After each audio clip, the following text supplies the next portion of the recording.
Hello everyone, welcome to our webinar, the fourth and final webinar in this series. We'll just give it a couple of minutes and see if we have some more people join us, and then Charlene, you can kick us off.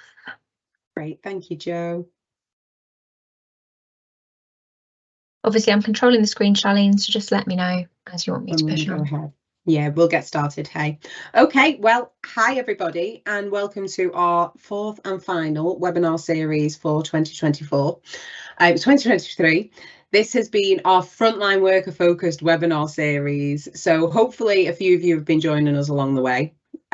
We've got a really sort of interesting session today, and big thanks to Jo and Josh, who are basically going to be running most of this session. This is great actually, because at the moment Jo and Josh are both working together on Co-op's frontline worker rollout, and so this is a really nice way, I think, to round off the series, to bring some good practice and some really kind of real life guidance to, you know, how we're achieving frontline worker success. Before we jump into the I guess the details of the webinar, just wanted to recap on what it is that we've been aiming to achieve this series. So Jo, if you can just move on one slide for me, thank you very much. Okay. So why have we put this series on in the first place? Well, we do lots and lots of work here at WM Reply with frontline workers and helping them to make the most out of Microsoft 365. And with that in mind, what we wanted to do was start to really share what the vision can look like for frontline workers, what the return on investment can look like for frontline workers, and also practically, how do you go about getting this stuff done? And we've been capturing your feedback all the way throughout the series. So thank you to anyone who has posted feedback. Again, there'll be a feedback form that we'll leave at the end of this webinar today. And it's really useful because that's also helped to shape today's webinar. One of the things that we were asked on the last webinar was, Jo shared some fantastic top tips, and people just said, can we go into more detail about these top tips in the next webinar? So that's exactly what we'll be doing today. But we're also bringing some of Josh's experience into this as well, which is fantastic. So today, that's what we're going to be really focused on, is a little review of what we've been talking about all year, and also some of those success stories and some practical use cases. I'm going to drop in a second, I'm going to drop in the links to all of our past webinars. So if you've missed any, if you want to share them with colleagues, you'll have the links on our YouTube channel and you'll be able to go and view those. I'll also follow up at the end of this webinar with the links to this recording today once it's posted on our YouTube channel. And again, if I can just get you to fill in the feedback at the end, that would be really appreciative. One final thing is just on questions. Please feel free to ask questions as we go throughout this webinar. If we feel like actually it's a good point to stop and answer some of those questions, then we will. If not, we'll wait until the end and we'll answer it at the end. But while we've got Jo and Josh, the experts on today, then please feel free to ask lots and lots of questions. And I'm going to hand it over to you, Jo. Thank you very much, Charlene. So let's get right into the bulk of today's session. So as we said last time, I put some top tips up on the screen quite quickly, walk through them at a high level. And what we want to do today is go in to each of those top tips in more detail, break down what they might look like for a frontline worker rollout. And then I'm actually going to get Josh from Co-op as well to come and talk about how they've started applying some of those top tips at Co-op when they've been rolling out with their frontline workers across their stores, and also thinking about some of the tips he's looking at to implement going forwards as well as they continue their frontline worker journey. So just as a reminder, we saw these slides last time. We know that frontline workers are super busy. They're on the move. They're constantly working with customers. They haven't got a lot of time and they're juggling lots of different things. So when we start to talk to them about new tech, new ways of doing things, chances are their first reaction is going to be, oh, I have not got time for this. Give me a break. I've got to get on with other stuff. So how can we start to get through to them that actually this is going to be a really helpful change, that this is going to be something that's going to benefit them to adopt? And how do we really communicate that message to get them on board with the journey and looking forward to that change rather than seeing it as something that's hard work? What we need to do is thinking about making sure we're really addressing the needs of those frontline workers. We need to talk about the benefits and really how it's going to help them, make it as attractive as possible, and show that it's worthwhile of their investment, and constantly trying to be as engaging as possible. But that is all very high level. How do we do that? How do we get that through? How are we engaging those people and working with them as a specific user set? It's not going to work to talk to them in the same way that it would as someone that's sat behind a laptop. Someone who sits behind a laptop throughout their day, is used to accessing emails and reading communications coming through. We know this is a very separate group of people who are working in a very different way. They're getting communications in a different way. They're accessing systems perhaps on a mobile instead of a laptop screen like many of you probably are today. So how do we think about getting those messages through? Now, this is the slide you saw previously with our 9 kind of top tips on here that we're going to go into more detail today. I'm going to go through them one by one.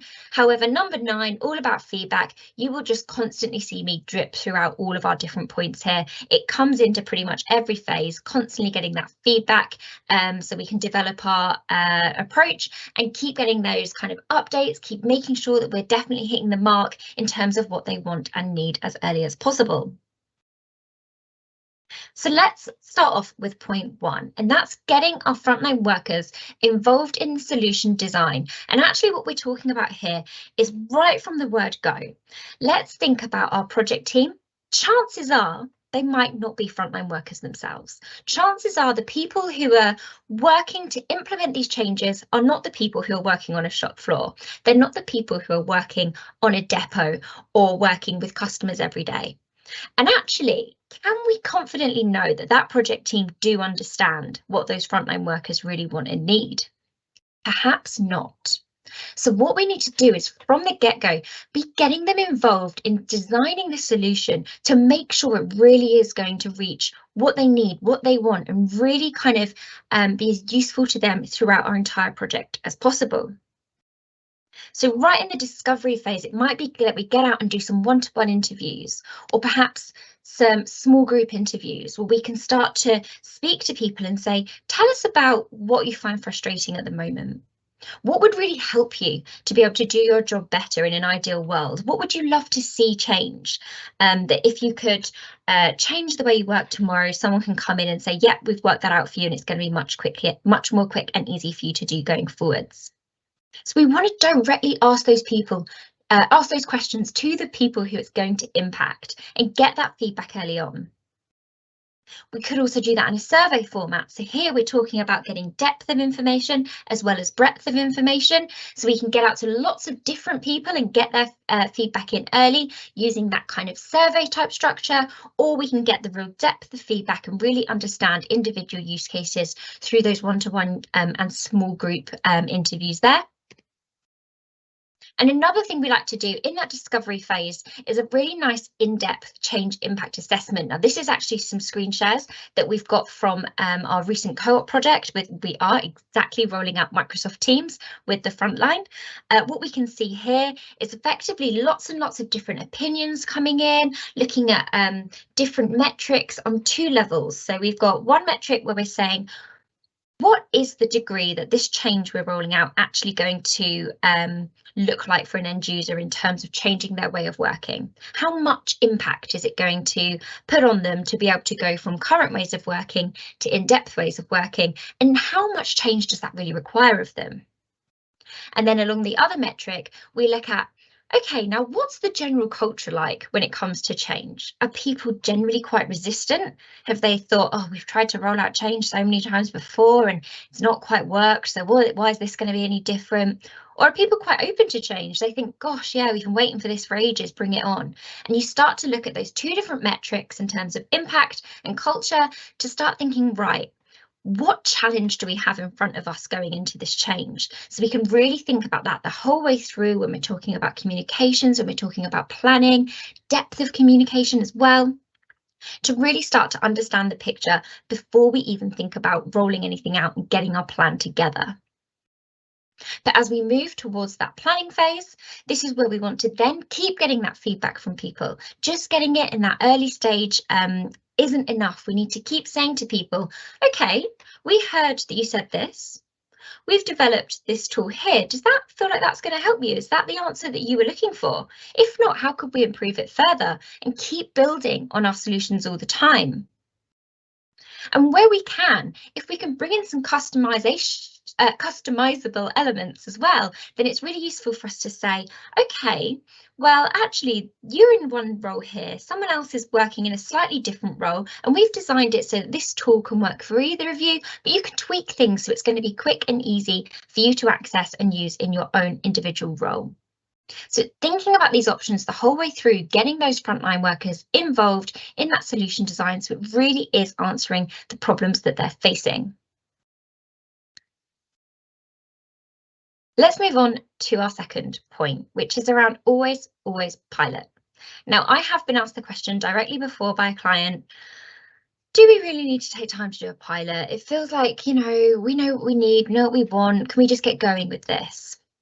And actually, I'm going to talk to you about the benefits of making sure we do that pilot early on. Surprise, surprise. Already I'm talking about feedback and development again. From the start, it gives us an opportunity to get that feedback early on and start thinking about how we can develop that product further to make sure it is doing exactly what we said a moment ago, meeting the needs and the wants of those frontline workers head on. This is going to allow us to test some assumptions as well. We come into any project with some certain assumptions and we think certain things are going to work in a certain way, and it gives us time to go, actually, is that quite how this is going to work? Is it how it all comes together? And effectively what we're doing here is creating a fail fast approach. When we're working with frontline workers, we're working in a high-paced environment. We don't have the time to take months and sort of all these different processes to go through to get to the point where we finally come to an end solution. We need to be able to iron out those bumps really early. We need to be able to test this as we're going along and get feedback to keep improving and making sure that we're hitting the mark as early as possible. And piloting is going to allow us to do that with minimum impact from the get-go. We also recommend using a friends and family type approach when you're piloting.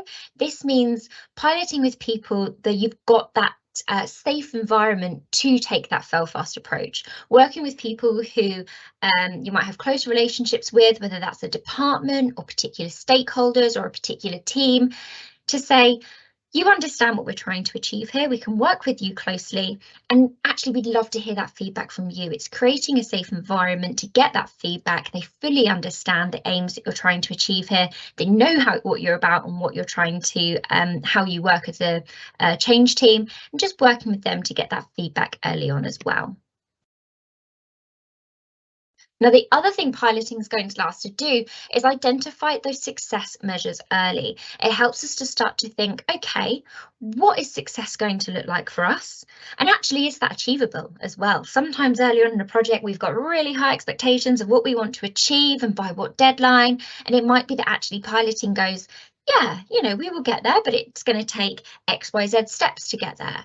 Or it might be that actually at the beginning we think, oh, we don't really know what good looks like. Let's get out there and start testing it to get some early adoption feedback.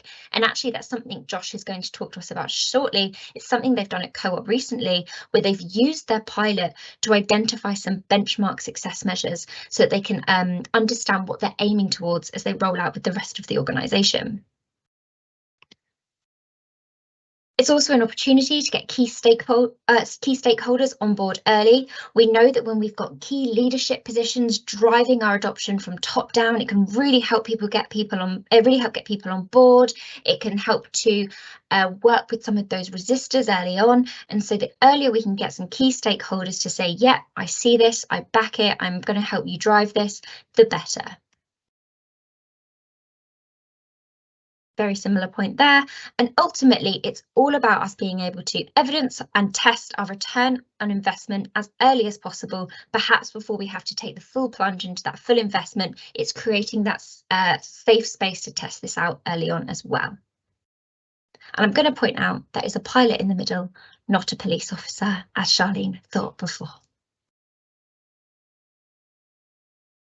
So let's talk about communications. We've done our pilot. We wanted to start now communicating out to the rest of our frontline workers about this change coming. But how do we get through to them? As we said, they're not reading emails every day. They are busily getting about their day, getting stuff done rather than sitting reading stuff. So how do we communicate with these people? So no, we cannot rely on email and just writing out lots of different comms that we're going to churn out. What we need to think about instead is making some really visual, eye-catching communications. And some examples we've got here from a previous co-op project is where we're seeing almost the image come forward before we even start to read the text. It's drawing people in visually, and then they read what's coming up, getting their attention early, creating these eye-catching campaign materials to then bring the message through with it. It also needs to be really simple messaging, because actually a lot of the time we might find that it's line managers that might be cascading this message for us. So the more simple and direct we can make it for people to be able to cascade, the better. And ultimately, these are people who don't have time to read lots of information. They need to be able to see it quickly, easily, understand the message and take it away. And we need to make sure that it's really benefits led. It's all about saying, what are the benefits early on so that you understand how this is going to help you, and that what's in it for you message coming through loud and clear. Which naturally leads you on to my next point, focusing on what is in it for you, really helping them to understand how the tech is going to support them in their role. So it's really understanding, again, going back to our first point, it's important to understand that we did know what's in it for them from the beginning. It's important to understand that we do know what they need so that we can address this at all. And it's thinking about the why before we talk about the how. So we've got an example here, a little co-op video, and what you'll see at the beginning is this is one of the first videos we launched. It is a how-to style later on. It takes us on a little pathway of showing people how to use Teams here. But the first part is, what are the benefits for you in doing this? I'm not going to expect people to go away and watch lots of different how-to style videos and how to use Teams if they don't understand how it's going to benefit them first. So it's pushing that benefits message through loud and clear early before we expect people to understand how to use it. They need to understand why they'd want to. We can also use success stories and case studies to kind of share some really good news stories of colleagues who, oh yeah, we had John Smith over in that department and he's used it. And do you know what? He was a resistor at first. He thought to himself, I don't really see the benefit of this. But now he's gone away, used this tool and really started to reap the rewards. He can see because of X, Y, Z, all these things that have come on, and sharing those success stories to help people start to understand, okay, if it works for him, maybe it can work for me as well, and bringing that message through again of how it can benefit them. And a really nice way of doing that as well is to show real colleagues in your campaign materials. When we go in, and we've got some really, really awesome videographers, photographers on our WM team, and we've seen them go into stores and create some really, really nice photography of people just working, doing their everyday job. Perhaps just then using their device, showing them using Teams, for example, or showing how some of the tools that we're rolling out or the tech that we're rolling out is helping them in their daily role. But it's bringing it to life that these are real colleagues who have used it elsewhere, and it's starting to show people and help them visualize how that can come into their everyday working life and how they can use it themselves there.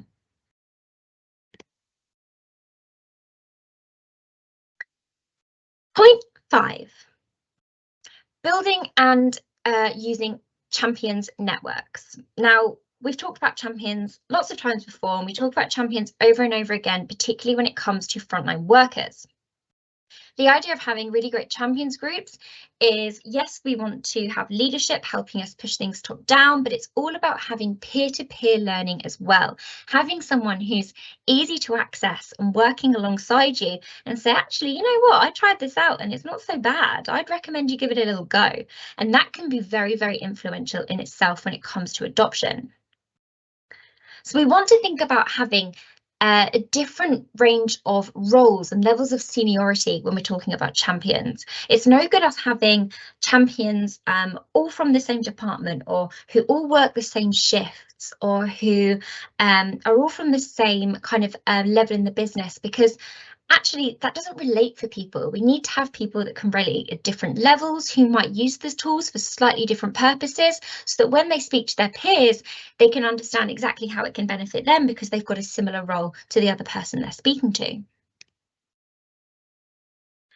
There is so much power in turning someone that's a resistor into a promoter. And one of my top tips when we're talking about champions is actually, is this someone that we're expecting, or a group of people that we're expecting who might not immediately understand the benefits of this, that we can get on side early and use them to help us then push it with everyone else?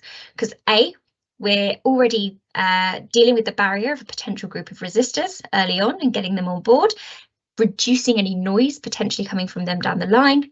And B, exactly what I said before, rather than people kind of thinking, oh, I just, oh, I've seen that they're using it, so perhaps actually if they're using it, it might make sense for me. They're not the natural sort of person I'd expect to be hearing praising these things all the time. So actually, maybe I will listen to this person who wouldn't naturally be someone who I think would take this on board. When you're working with champions as well, it's really, really important to make sure that you're clear on what you need them to do and what their responsibilities are. We're going to talk to Josh about this in just a moment, but it's really, really important that they understand exactly what their role of a champion is. It's important that they understand how regularly they should be sharing information, where you want them to share information, what the message is you want them to promote, and constantly making sure that that's kept up to date as you move through that change journey to help them help you. Of course, we also want to get their feedback throughout that champions group of the people who are out there talking to people about this. Let's hear what they have to say and what they're hearing from other people and keep getting that feedback from them. And there is also, just as a bit of an FYI here, actually a Microsoft platform called the Champions Management Platform. It is free to use, you can download it, and effectively what it allows you to do is first of all create little badges that you can add to your champions icons so that you can show they might be a Teams champion, for example. You can create them little tasks, and it creates leaderboards to start bring some competition in amongst champions as well. And it can just help you manage the different things with those tasks and responsibilities that you've asked them to do, and keep track of that in a nice place as well, and see how they're progressing on their journey as a champion, and keep in touch with them there too. So just as an FYI, that's available for anyone who might like to use that. So Josh, enough of me talking. If you'd like to come off mute, first of all, we're going to talk a little bit about how you've been using champions at Co-op specifically, but perhaps before we get onto that, can you just tell us a little bit about the journey that you are going on with your frontline workers at the moment? And I've got a little slide for you to talk to just here. Yeah, absolutely. Thank you very much, Joe. So at the Co-op, we started our journey initially right at the beginning of COVID, and we rolled out FE licenses to all of our store managers, basically to enable them to keep up communication while we dealt with the pandemic. That was when we also rolled out Teams to our information workers around about the same time, and we were kind of left things there. So areas were using Teams for their calls, but that was pretty much the limit of frontline worker interaction with Teams. Then around April, May time, what we did was we launched an initial pilot that was to 5 stores in a tech-friendly area, as you've already mentioned, the importance of using those tech-friendlies. And we gave them the information, we gave them enablement information, and then we kind of left them to explore and help define what good looked like, because we didn't know what was being communicated on the existing tools because they were off our system. So we didn't understand what exactly was going to, what a benchmark would be. How many people using chat? How often do we expect the frontline workers to be actually on Teams? Do they need Teams every day, or is it something they might look at once every week? And then once did that in early September, we rolled out our first region. So that was up to about 250 stores, about 4,000 colleagues, and we enabled all those colleagues and gave them the full onboarding experience. So all the comms, using all the top tips, all the sort of drip fed micro learning and things like that. And we're now in the slightly scary phase where we are rolling out to the rest of our retail landscape in 3 consecutive waves. So I think on Monday we enable our final wave, which will have us up to about all 40,000 frontline workers enabled. And then as we plan to move into Q1, we look at how we're going to move away from enablement and into adoption. Amazing. Thank you, Josh. Yeah, quite a journey you guys are going on. There's lots and lots of users that we're rolling out to.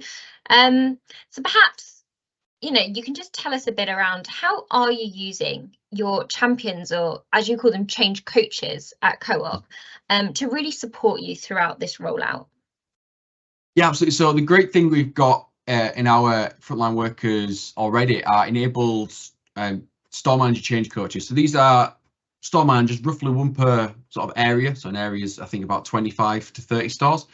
And they help not just us in tech, but help every change project embed into their area. And the great thing about that is these people aren't necessarily technical resources. They're not people who use all the latest tech and all the latest tools. They're just very good at helping their colleagues move through change. And so they study things like pro-side change management, so they understand the processes of how colleagues engage with change.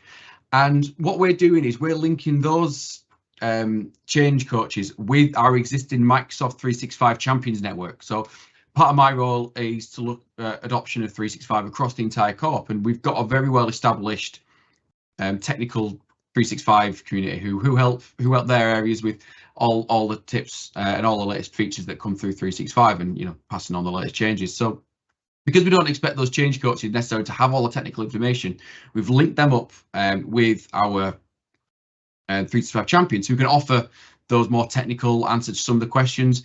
And we were also making it very clear to change coaches what is and isn't their responsibility. So change coaches aren't there to help facilitate password resets and all the sort of more technical things. They're confident in pushing colleagues to our IT service desk where is appropriate. So we're not wasting time or resources getting, you know, 40,000 people online at once. Great. So it's that combination of having people who are just, you know, mixture roles, as we said, perhaps some people who are more technical and naturally are going to pick up this stuff, and actually some people who go, oh, not sure about this, but I'll give it a good go. And then once we get them on board, they can say to people, yeah, I was a bit nervous about this. I didn't quite understand it, but actually I've been using it. And do you know what? It's not that bad. It's not that hard to use, and come on that journey with me and I can show you, and we can sit together and I can take 5 minutes to show you how to use this. So I really like that mix of having your kind of change coaches working alongside your more M365 specialists there as well. How are you keeping those champions engaged throughout this journey? Because it is quite a long journey you've been going on in terms of going through your store managers, now going through these waves. How are you engaging with them and managing them throughout this process? Yeah, so we started really early, and we started talking to them while the pilot was ongoing. So as much as they were all enabled on Teams, because a lot of them store management, so already had access to Teams, they weren't part of that initial pilot. So it was really important that we fed back with them. We asked them what's working, what they expect's working. We keep them up to date with our adoption resources, so they've got content that they're able to share with their teams, and we continually revisit them. So we join ongoing meetings that they have just to provide updates. Now, whether it's the dashboards, just to show them, you know, what's their area looking like, so they can see, you know, everyone likes a bit of competition, or just keeping an open channel to them, really, so they feel valued. I think that's the most important thing. These people are offering a free service essentially by providing us with that extra layer of support, and so we need to just make sure they feel valued. And I think that's what is making the biggest difference. Absolutely, yeah. We have to appreciate, I suppose, that this is extra to their day role, and, you know, we're asking for that help. So I guess just making sure that value's coming through. And what does that look like in terms of, is it just shouting out people, kind of a lot of just verbal appreciation? Yeah, 100%. So a lot of their line managers are made well aware, because they're getting dashboards, and they can appreciate where their change coaches are making that big difference.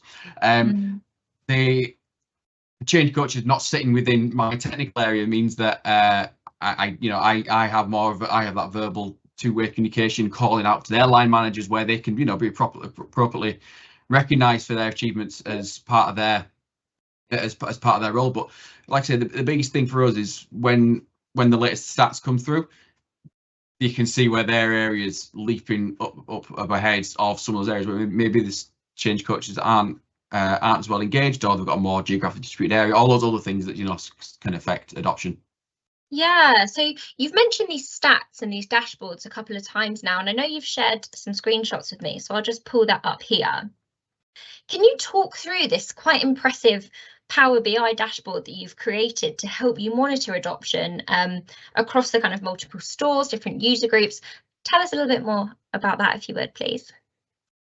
Yeah, of course, this is a bit of a pet project of mine. So we initially had a look at the 365 adoption statistics, which were available through the admin centre, and we found that they were not fit for purpose what we needed, because we were trying to hone in on a very specific area of our business. The building stats are great at looking at the company as a whole, but not at the level that we needed to focus on. So what we did was we took the feed from the Microsoft Graph API and fed that into a number of existing data sources. So we have a database of all our store information, which provides us loads of great insights into store size, number of colleagues, the hierarchy within the business, and then also the information we took from a survey. So we surveyed our stores before the change to understand how they thought teams would affect them, what they thought might be resistors,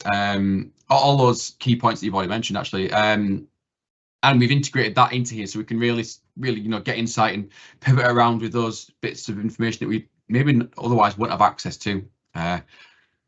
So from that, we built an initial dashboard, which was very basic, of just looking at numbers on Teams to see how many people were using Teams. And we iteratively developed this. So I deploy a new version of this every week at the moment, taking on feedback that we're getting from stakeholders of what they need. And it has allowed us to present this sort of the one you see in the top left there, which is an area overview. So we can see tracking along the active users, because we've thought the most important thing isn't necessarily onboarded users, because that's just how many users have complete the task of logging onto Teams, but then how many users are looking at Teams, how many are actually using it. So we really put a big focus on who's active on Teams. And then we break that down so we can see the difference. You can see there that's the list of the stores, and then the active user percentages, and then looking at chat versus channel. That's a really interesting metric that we're looking at. We're almost considering whether we view channel messages to suggest better adoption, because channel messages are a new feature compared to existing group chats and things like that might already exist. So we're currently looking at those two stats to work out what's more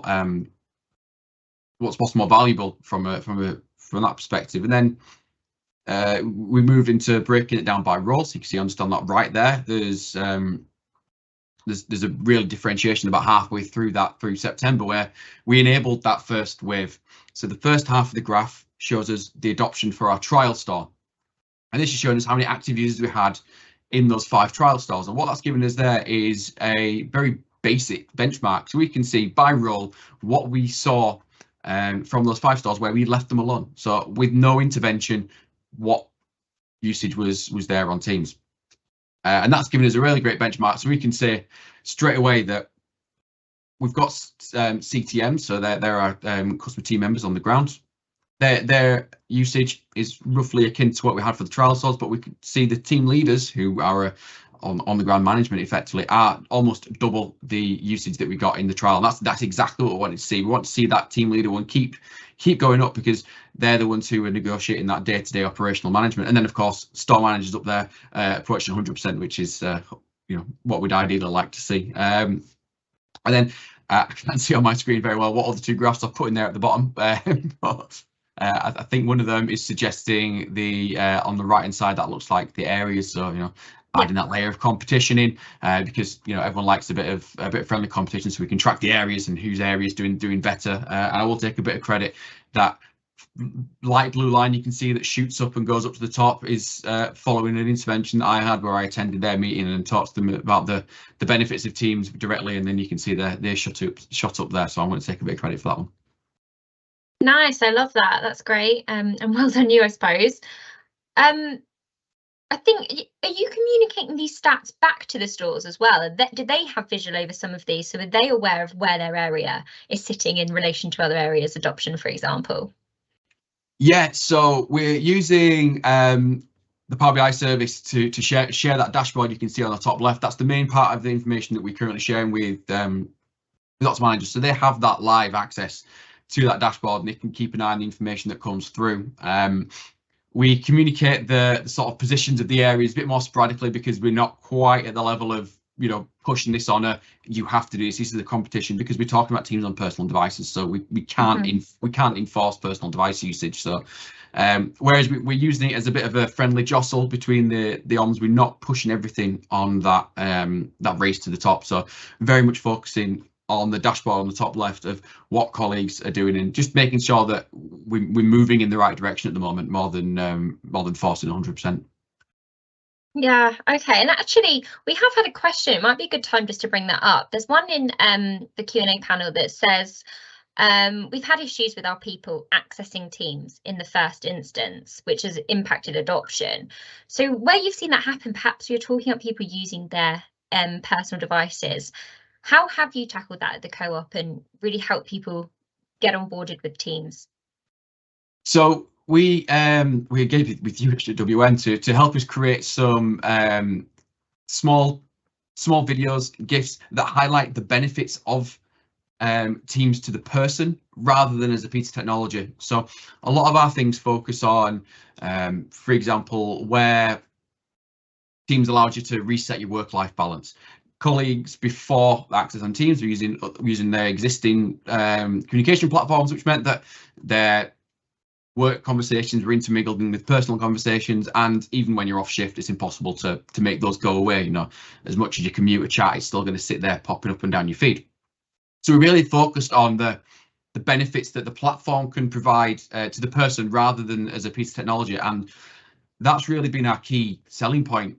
We've not focused on necessarily all of the extra cool bits Teams can offer, you know, chat versus channels and the all the additional polls and all the great apps that we use all day in Teams. Just focused at the moment on the benefit that it'll bring to the person of being able to switch off from work and then contain everything for work in one location, and then unlock that potential for them to access our Viva Connections dashboards or Viva Engage and join colleague networks and things like that. Fab, thank you. That actually takes me really nicely into my next point, because what I wanted to talk about on the next slide is around that bite-sized training. And actually, I've linked this in with our 7th point as well, which was around being mobile friendly and using a like-for-like setup. So just to actually show an example of what Josh was just talking about there, we've got a couple of little videos rolling through at the bottom. One of which is where we've got that kind of GIF type setup. So we've got some really kind of reduced down, kind of automated little version of what Teams looks like there, to get a really clear message across to store managers that they can mark a message as important. And I think that just shows it's really, really bite-sized snapshot that takes one of the benefits away from them. So for example, in WhatsApp, they might say, oh yeah, one of the frustrations I have in WhatsApp is that we get loads of different messages that end up getting jumbled, and my important message is then lost with everyone else's replies. And then we can come in and go, oh, well, with Teams, you've got this option to put this important little note that comes up against your message to make it stand out more. So that's a direct benefit for that store manager, and we communicate it really quickly and easily there. Similarly, on the right-hand side, that's where we've got another one of our mobile kind of videos set up there to talk through how to use Teams. And I think with this point, it's all about, yes, being bite-sized. I think those videos, Josh, were maximum 1.5 minutes long, and putting them on those mobile devices as well. So it's like for like how they will be accessing their Teams, so they can see it in the same way.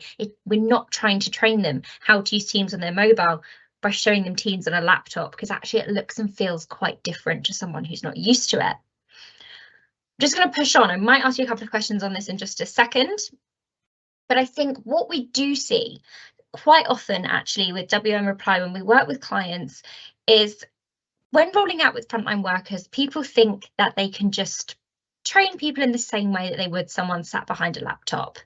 They think, oh yeah, you know, we'll roll out training, we do training all the time, no problem.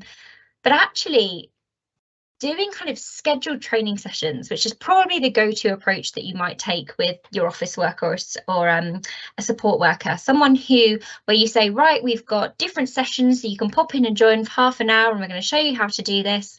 It's just not going to work for a frontline worker. They don't have the time to take out of their day to go and join that particular call. They need something that's quick to pick up. They need to be able to access training as and when they need it. And so that's where we've got these little bite-sized sessions, as I say, literally a minute or two in length, really short, snappy training here, sometimes even using that kind of animated GIF style to really focus in on the key elements that they need to understand and pick up nice and quickly on those like-for-like devices, as we said, so it looks and feels exactly how they're going to be using it. And Josh, I wonder if you could just, we've just been sharing our concepts, haven't we, for what we're going to do going forwards and how we're going to get that message out to frontline. And I think you really liked that example of just give it a try. It was kind of the message that we were starting to come through there. So I don't know if you just wanted to talk about why you thought that worked quite nicely in terms of a message going forwards with them, kind of just giving teams a go.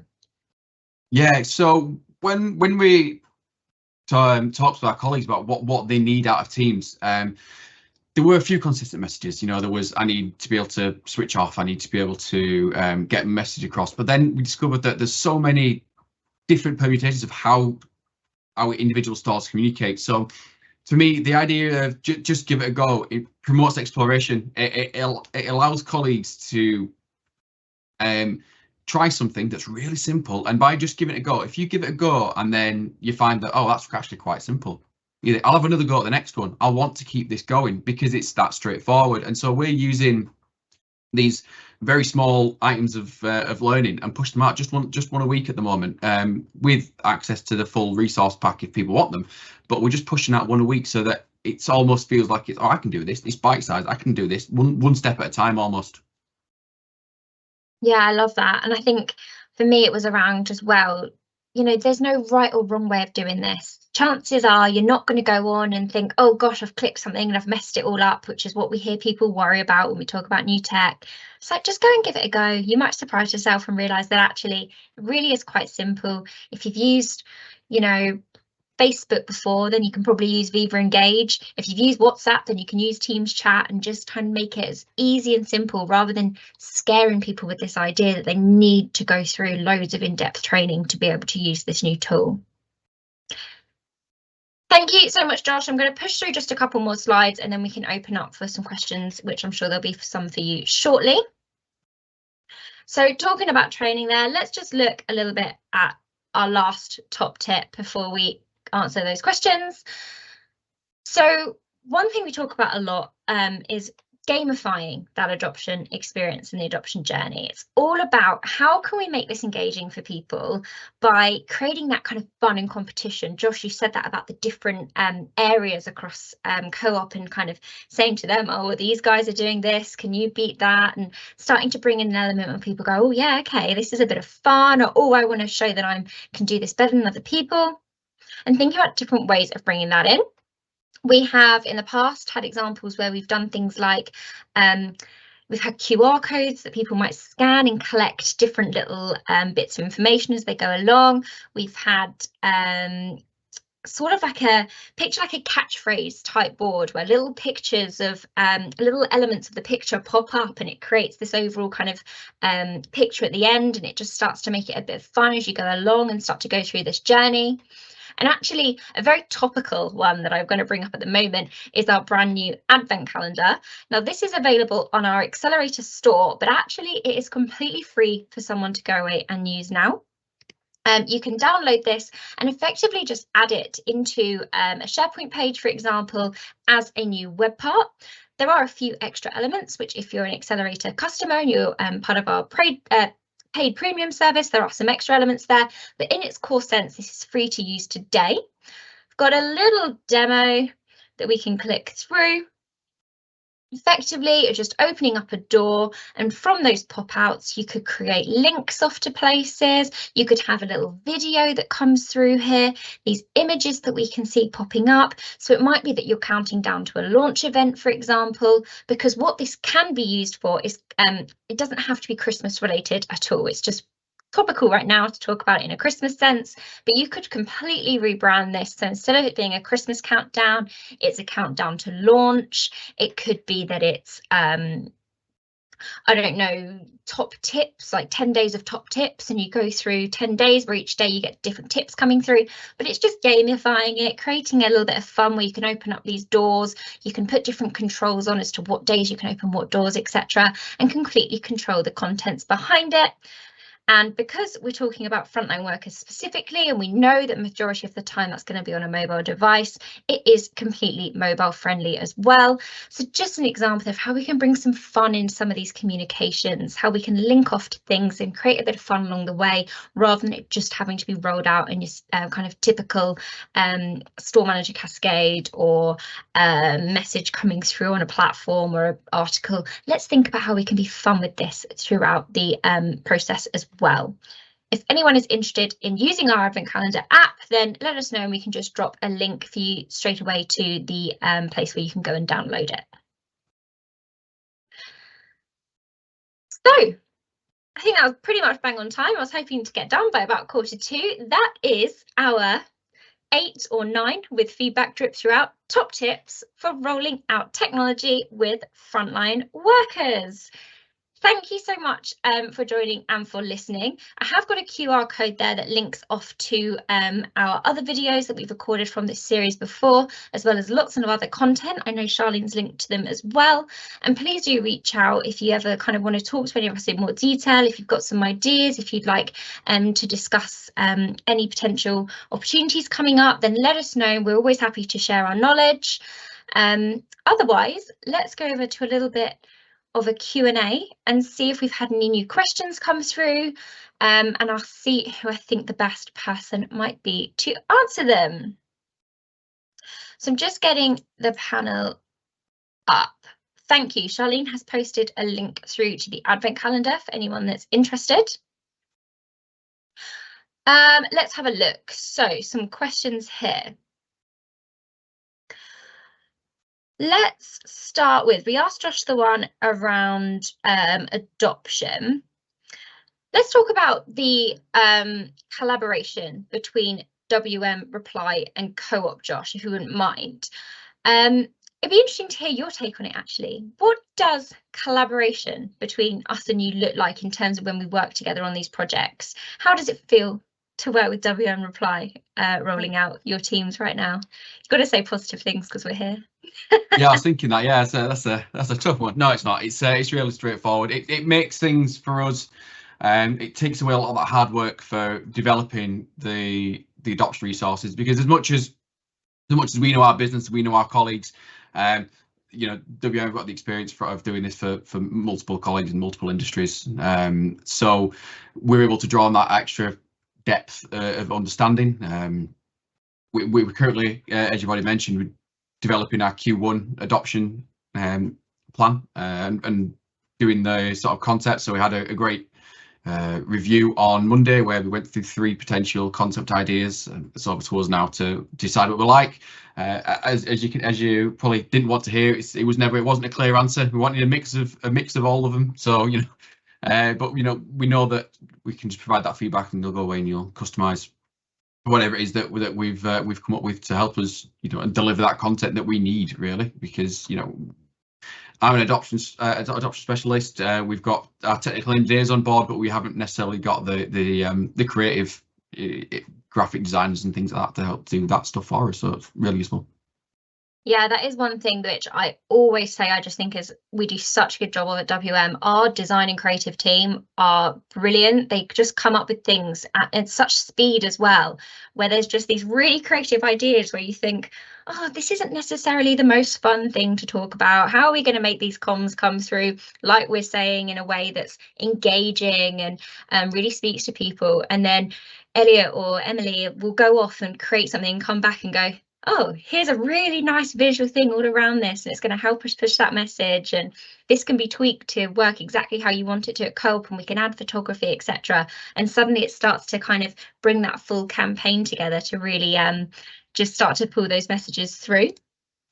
And I think as well, Josh, the thing that I think we do very well between us is really working in a partnership.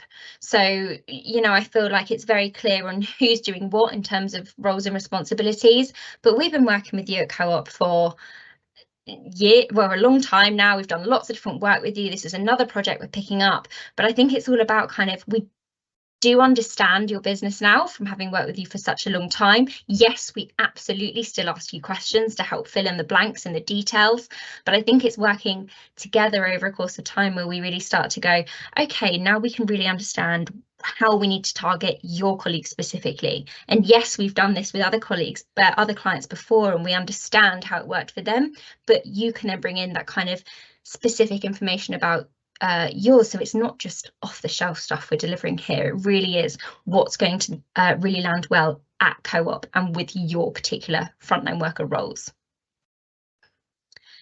Thank you. How are we doing for time? All good. Let's talk about having a look at questions again. How do you make training accessible to frontline workers in terms of where it's stored and how it's shared? Actually, Josh, we can talk about something we're doing again with Co-op here. So we know that we've been creating these kind of bite-sized sessions in a learning pathways type style. So what we mean by that is we've got a small group of training, little bite-sized training videos, which we say if you're a store manager, these ones are really useful for you to go and watch and understand how it can work for you. And then another little pathway might be, here's how you're going to be a really great communicator on Teams, and here's how to get the most out of Teams chat or Teams channels and how to tag people and things like that, and create that into its own little pathway. And then we've also got one that's saying, oh, actually, we've also got Viva Engage and or Yammer as it was on Teams now as well when we're rolling that out, and here's how you can go and learn about that and putting them into little groups. So how are you then gathering those in a place that's easy for people to access, Josh, and sharing that out? You said you're kind of dropping them in weekly. What does that look like? Yeah, so it's a great question, because like, what comes first, the chicken or the egg, isn't it, really? Because until colleagues are on 365, how do we deliver the content about 365 to them? So first and foremost, we host everything in SharePoint. We have an existing 365 SharePoint site where we host all of our learning for all of our different products, and we've created a sort of area for frontline workers in there.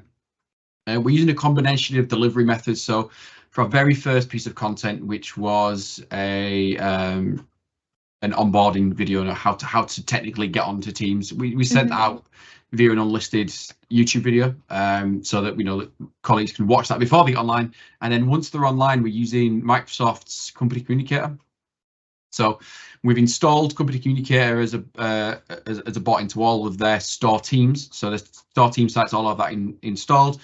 And we're also using it to direct messages straight into chat. So every week we push out, that week's top tips. So we've got a structured set of videos and we're pushing them out. And in each video, there is a link to go to the SharePoint site. So colleagues can, if they want to jump ahead, they can go ahead and view all of the learning that's on there, all set up, all structured within the SharePoint site. And then we're also using the more traditional channels, so store managers cascading stuff down, using our changing agents as well, our store manager change coaches, to sort of get underneath all of those old school comm channels and just deliver stuff straight into stores as well.